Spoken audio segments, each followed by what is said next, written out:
Campfires need wood to release heat, cars need petroleum to move, and you need food to fuel every aspect of your life.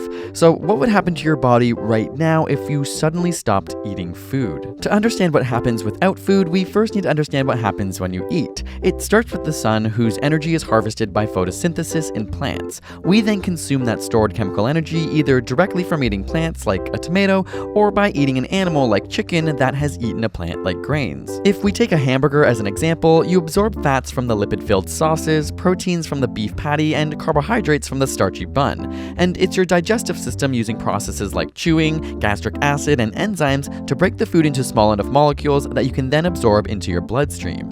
Any excess glucose is stored in the liver and muscles as glycogen, while some are converted into fats. You can visually see some fat stores in the pudgier parts of your body. There are around 37 trillion cells in your body, and you start to really harvest the energy from your food in the mitochondria of your cells. This is where glucose and fats have been broken down into acetyl-CoA and now go through the citric acid cycle where they're modified continuously to release tons of energy-carrying molecules. The energy from these molecules are then used to pump protons into a layer of the mitochondria that becomes so dense with protons they need to diffuse back into the less busy space, and do so by going through a protein called ATP synthase. As a result, ATP is created, the most important energy source in your body. You use around 10 to the 25 molecules of ATP every day. When this ATP is hydrolyzed to ADP in your body, the bond breaks, releasing energy for things like electrons forming bonds and essentially creating all aspects of your ability to live. If you stopped consuming food, within 6 hours your body will be breaking down glycogen into glucose and fat into acetyl-CoA to keep your biological processes at work.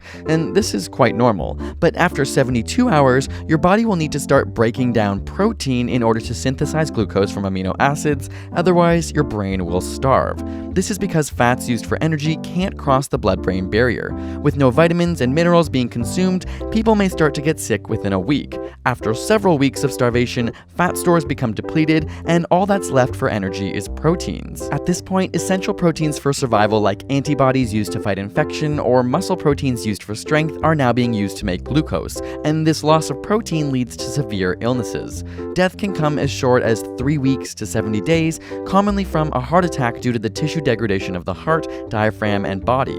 A factor in how long you live is how hydrated you stay, and also how many fat stores you had to begin with. Although, it's pretty amazing to think that if you did stop eating today, you could potentially live for another 70 days. But please don't try this at home.